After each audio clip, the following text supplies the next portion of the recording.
Hi friends, நான் Kiruthikaprabhakaran. எல்லாரும் எப்படி இருக்கீங்க? நீங்க எல்லாரும் ரொம்ப சந்தோஷமா, நிம்மதியா, ஆரோக்கியமா, செல்வ செழிப்பான வாழ்க்கைய வாழ்ந்துட்டு இருக்கீங்க அப்படின்னு நான் நம்புறேன். சரி, இப்போ நம்ம லைஃப்ல ஏதோ ஒரு டெசிஷன் எடுக்கிறோம். ஓகேவா? இதை அடையணும்னு எடுக்கலாம், இந்த வேலை கிடைக்கணும்னு எடுக்கலாம், இல்ல இந்த பிராக்டிஸ் நான் பண்ண போறேன், இனிமேல் லா ஆஃப் அட்ராக்ஷன் ஃபுல்லா ஃபாலோ பண்ண போறேன், இல்ல நான் காலையில எழுந்துக்க போறேன், ஏதோ சில முடிவுகள் நம்ம எடுத்து இதை நான் பண்ண போறேன்னு உறுதியா நினைக்கிறோம். ஆனா அதை பண்ணணும்னு நினைக்கிறோம், 2 நாள் சூப்பரா பண்றோம். ஒரு 3வது நாள்ல இருந்து அதுல சில மாற்றங்கள் வருது, எனக்கு அது சரியா வர மாட்டேங்குது, அந்த கன்சிஸ்டன்சியா என்னால எதுவுமே பண்ண முடியல, கன்சிஸ்டன்டா எதுவும் பண்ண முடியல அப்படின்னா அதற்கு காரணம் என்னன்னா உங்களுடைய உணவு பழக்க வழக்கம். ஓகேவா? அதாவது நிறைய காரணங்கள் இருக்கு, உணவு மட்டும் இல்ல. ஆனா மேஜரா எதுல அதிகமா இருக்குன்னு பாத்தீங்கன்னா உணவுல இருக்கு. ஓகேவா? அடுத்தது தூக்கத்துல இருக்கு. நம்ம காலையில சீக்கிரம் எழுந்துக்கணும். எந்த அளவுக்கு நம்ம சீக்கிரம் எழுந்துக்கிறோமோ அந்த அளவுக்கு நமக்குள்ள அந்த செரிட்டோனின் அப்படின்ற அந்த கெமிக்கல் சுரக்கிறதுனால அன்னைக்கு டே ஃபுல்லாவே ரொம்பவே ஆக்டிவா இருக்கும். ஓகேவா? சோ அது ஒரு விதம் இருக்கு. ஆனா மெயினா பாத்தீங்கன்னா உணவு, அந்த உணவை நம்ம எப்படி எடுத்துக்கிறோம் அப்படின்றத பொறுத்துதான் நம்மளுடைய மனநிலை கட்டுப்பாடோட இருக்கும். புரியுதுங்களா?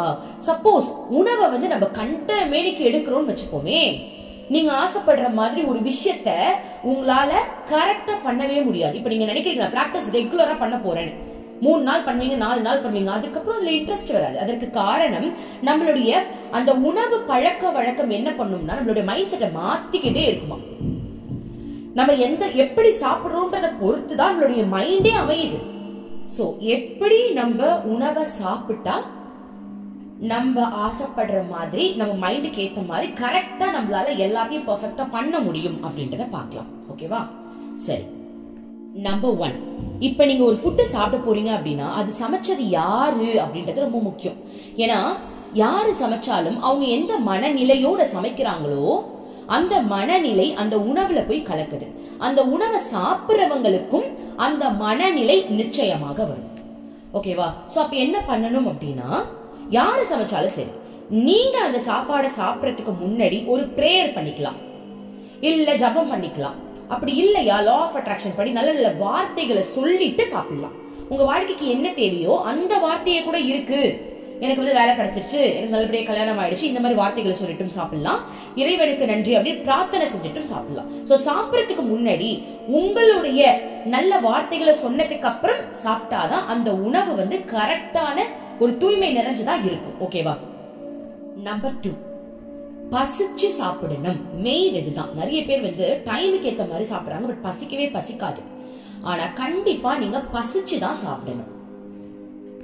அதே மாதிரி சுவைக்காக சாப்பிடக்கூடாது. புரியுதுங்களா? இது டேஸ்ட் நல்லா இருக்கா, இது டேஸ்ட் நல்லா இல்லையா, பசிக்கும் போது உங்களுக்கு ஆட்டோமேட்டிக்கா அந்த டேஸ்ட் உருவாகிடும். இப்ப நல்லா பசிக்குதுன்னு வச்சுப்போமே, சுத்தமா நல்லாவே இல்லைன்னு நினைக்கிற சாப்பாடு கூட பசிக்கும் போது டேஸ்டா இருக்கும். ஏன்னா உங்களுடைய வாயில ஒரு எசன்ஸ் மாதிரி ஒண்ணு சுரக்கும். அது உங்களுக்கு அந்த டேஸ்ட் உருவாக்கி கொடுத்துரும். சோ பசிச்சு சாப்பிடணும். நம்பர் 3, நீங்க பசிச்சு சாப்பிடணும்னு சொன்னல, எப்ப சாப்பிடும் போதும் கால் இல்லனா பாதி அளவுதான் சாப்பிடணும். முழு வயிறு நொம்புற மாதிரி சாப்பிடக்கூடாது. கண்டிப்பா அதுல கால்வாசி இடம் இருக்கணும். அப்பதான் அது நல்ல செரிமானமாகும், டைஜஸ்ட் ஆகிறதுக்கு கரெக்டா இருக்கும். நீங்க முட்டை சாப்பிட்டீங்கன்னு வச்சுக்கோங்களேன், இதயம் பம்ப் பண்றதுக்கே கஷ்டமா இருக்குமா.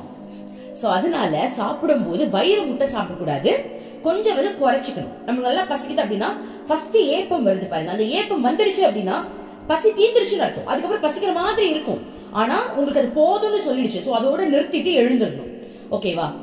நம்பர் 4, காலையில நம்ம எழுந்த உடனே நல்லா வயிறு முட்டை சாப்பிடக்கூடாது. நிறைய பேர் சொல்லுவாங்க காலையில எவ்வளவு நாள் சாப்பிடலாம். பட் என்ன அப்படின்னா லா ஆஃப் அட்ராக்ஷன் இல்ல இறைத்தன்மை கொண்டவங்க இந்த மாதிரி ஆட்கள் காலையில சாப்பிடறத தவிர்க்கிறது நல்லது, இல்ல கொஞ்சமா சாப்பிடறது நல்லது. மத்தியானம் எவ்வளவு வேணாலும் சாப்பிடலாம், காலையில நம்ம கொஞ்சமா சாப்பிடலாம், இல்ல சாப்பாடை நிறுத்திடணும். ஏன்னா அந்த மார்னிங் டைம்ல நம்ம பிராக்டிஸ் பண்றதுக்கும் சரி, இல்ல ஜபம் பண்றதுக்கும் சரி, இந்த மாதிரி விஷயத்துக்கு அந்த மார்னிங் டைம் நம்மளுக்கு ரொம்ப நல்லா இருக்கும். அந்த டைம் நம்ம சாப்பிட்டோம்னு வச்சுக்கோங்களேன், அந்த எண்ணம் போயிடும்.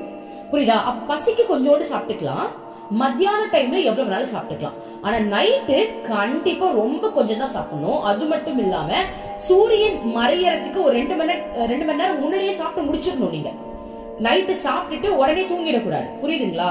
இல்லையா நீங்க தூங்க போறீங்க அப்படின்னா அதுல இருந்து ஒரு 2 மணி நேரத்துக்கு முன்னாடி சாப்பிட்டுருக்கணும். சோ இந்த மாதிரி நீங்க ஃபாலோ பண்ணீங்க அப்படின்னா ரொம்பவே ஹெல்தியா இருப்பீங்க. அதே மாதிரி வாரத்துல ஒரு நாள் விரதம் எடுக்கலாம், ஃபாஸ்டிங் எடுக்கலாம். சப்போஸ் அது வந்து பழக்கம் இல்ல அப்படின்றவங்க என்ன பண்ணுங்க, ஸ்டார்டிங் வந்து ஒரு நாளைக்கு அந்த ஒரு வேளை மட்டும் சாப்பிட்டுக்கோங்க. வாரத்துல ஒரு நாள் எடுத்துக்கோங்க. அந்த ஒரு நாள்ல ஒரு வேளை மட்டும் சாப்பிட்டுட்டு மீதி 2 வேளை வந்து வயிறு பட்டினி போடுங்க. ஓகே, விரதம் எடுக்கிறாங்க அப்படின்னா நீங்க வந்து ஒரு நாள் ஃபுல்லா சாப்பிடாமே இருக்கலாம். சோ என்ன ஆகும் அப்படின்னா நம்ம சாப்பிட சாப்பிட ஆக்சுவலி நம்மளுடைய மனம், அந்த சாப்பாடு தான் மனமாவே மாறுது. நம்ம என்ன சாப்பிடுறோன்றது பொறுத்துதான் மனமே வந்து அமையுது. நம்ம எந்த அளவுக்கு சாப்பாட ஒரு கட்டுப்பாட்டோட சாப்பிடுறோம் அப்படின்றத பொறுத்துதான் அந்த மனம் வந்து ரொம்பவே தெளிவா இருக்கும். எப்பவுமே ஃபயர் மாதிரி எல்லாத்தையும் அட்ராக்ட் பண்ணிட்டே இருக்கும். அது மட்டும் இல்லாம நீங்க ஒண்ணு நினைச்சீங்கன்னா டக்குனு செஞ்சிடும். உணவுல கட்டுப்பாடு இல்லாதவங்களுக்கு தான் அவங்க ஒரு விஷயம் நினைக்கிறாங்கன்னா அது செய்யவே வராது.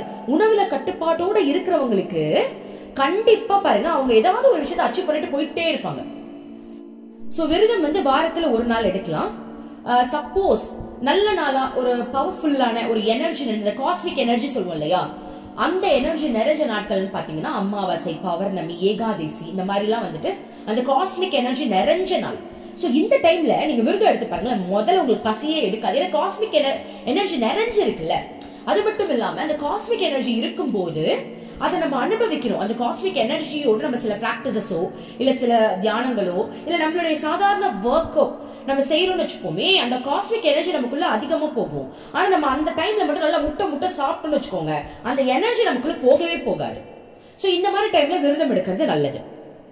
அதே மாதிரி மாசத்துல 2 நாள் இல்ல அட்லீஸ்ட் ஒரு நாளாவது வயிற்ற சுத்தம் பண்ற மாதிரி நம்ம சில விஷயங்கள் பண்ணணும். அது எப்படின்னு கேட்டீங்கன்னா நீங்க யூடியூப்ல போய் பாத்தீங்கன்னா அதுக்கு நிறைய போட்டிருப்பாங்க.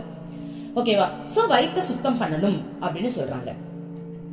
அதே மாதிரி நான்வெஜ் வந்து அதிகமா சாப்பிடுறத நிறுத்தணும். ஏன்னா ஏன் அப்படின்னா நிறைய பேர் கேட்பாங்க, நான்வெஜ்க்கும் அதுக்கு என்ன சம்பந்தம், எனக்கு பிடிச்சிருக்கு நான் சாப்பிடுறேன் அப்படின்னு சொல்லுவாங்க. அதாவது நான்வெஜ் அப்படின்றது பாத்தீங்கன்னா நம்ம சாப்பிடும் போது நிச்சயமா நம்ம ஒரு விஷயத்தை அட்ராக்ட் பண்றோம், இல்ல ஆன்மீக ரீதியா ஒரு முன்னேற்ற பயணத்துல நம்ம வந்து போயிட்டு இருக்கோம் அப்படின்னும் போது அந்த நான்வெஜ் சாப்பிடும் போது அந்த பக்குவ நிலையை நம்மளால அடையவே முடியாது. சோ உடனே நிறுத்த முடியாது. அட்லீஸ்ட் அது படிப்படியா கொஞ்சம் கொஞ்சமா நம்ம வந்து இப்ப வந்து ஒரு வாரத்துல வந்து ஒரு 3 நாள் 4 நாள் நான்வெஜ் சாப்பிடுறோம் அப்படின்னா வாரத்துல ஒரு நாள் சாப்பிடுற மாதிரி நீங்க மாத்திக்கலாம். இல்ல மாசத்துல ஒரு நாள் சாப்பிடுற மாதிரி மாத்திரம் கொஞ்சம் கொஞ்சமா அதை நம்ம ரெடியூஸ் பண்ணும் போது நம்ம உடலும் ஆரோக்கியமா இருக்கும். உங்களுக்கு அந்த காஸ்மிக் எனர்ஜி அதிகமா கிடைக்கும். நீங்க என்ன நினைச்சாலும் அது சீக்கிரம் நடக்கும். அட்ராக்டும் பண்ண முடியும், ஆன்மீக ரீதியாகவும் முன்னேற முடியும்.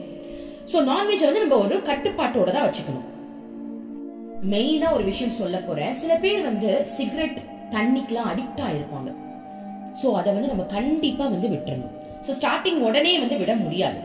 ஆனா விடணும்னு ஆசை இருக்கும், எப்படியாவது நான் விட்டுறணும், பட் என்னால விட முடியல அப்படின்றவங்களுக்கு ஒரு நான் டிப்ஸ் சொல்றேன். சப்போஸ் உங்களுக்கு சிகரெட் பிடிக்கணும்னு தோணுது, அந்த டைம்ல தண்ணி அடிக்கணும்னு தோணுது அப்படின்னா அதிமதுரம் அப்படி இல்லைன்னா ஏலக்காய், இத வாயில போட்டு 2த்துல ஏதாவது ஒண்ணு எடுத்துக்கோங்க. சரியா? அதிமதுரம் இல்ல ஏலக்காய் வாயில போட்டு நல்லா மென்னணும். மென்னிட்டு கொஞ்ச நேரம் கழிச்சு கொஞ்சம் தண்ணி குடிங்க. சோ இந்த மாதிரி நீங்க வந்து அடிக்கடி பிராக்டிஸ் பண்ணீங்க அப்படின்னா நிச்சயமா சீக்கிரமா அந்த கெட்ட பழக்கத்துல இருந்து வெளில வந்துடுவீங்க. கண்டிப்பா இதெல்லாம் நம்ம பண்ணணும், புரியுதுங்களா? நம்ம வந்து லைஃப்ல வந்து ஒரு விஷயம் அச்சீவ் பண்ணணும், அதுக்கு நம்ம லா ஆஃப் அட்ராக்ஷன் ஃபாலோ பண்றோம், இல்ல வந்து மத்த விஷயங்கள் உங்களுக்கு தெரிஞ்ச மாதிரி சில விஷயங்களை வந்து நீங்க ஃபாலோ பண்ணி ஒரு வேற ஒரு லெவலுக்கு வரணும்னு ஆசைப்படுறீங்க அப்படின்னா இந்த மாதிரி விஷயத்தெல்லாம் நம்ம கண்ட்ரோல்டா இருந்தா மட்டும்தான் நம்மளால ஆசைப்பட்டதை அடையவே முடியும். புரியுதுங்களா? சாப்பாடு வந்து கண்டிப்பா மேனிஃபெஸ்டேஷனுக்கு ஒரு பெரிய விஷயமாவே இருக்கு. நம்ம எப்படி இருக்கோமோ அதை வச்சுதான் நம்மளுடைய எனர்ஜி அங்க உருவாகுது. அந்த எனர்ஜி வச்சுதான் நம்ம எதையுமே அட்ராக்டும் பண்ண முடியும். சரியா? சோ இதெல்லாம் ஃபாலோ பண்ணுங்க. இதெல்லாம் ஃபாலோ பண்ணிட்டு அதுக்கப்புறம் பாருங்க, நீங்க எந்த பிராக்டிஸ் பண்ணாலும் உங்களுக்கு சீக்கிரமா அட்ராக்ட் ஆகும். இது உண்மையா நடக்கிற விஷயம். ஆக்சுவலி இதெல்லாம் இப்ப ஃபாலோ பண்ணிட்டு தான் இருக்கேன். சோ அதை அனுபவிக்கிறதுனாலதான் உங்களுக்கும் ஷேர் பண்றேன். ரொம்ப நன்றி. Thank you universe.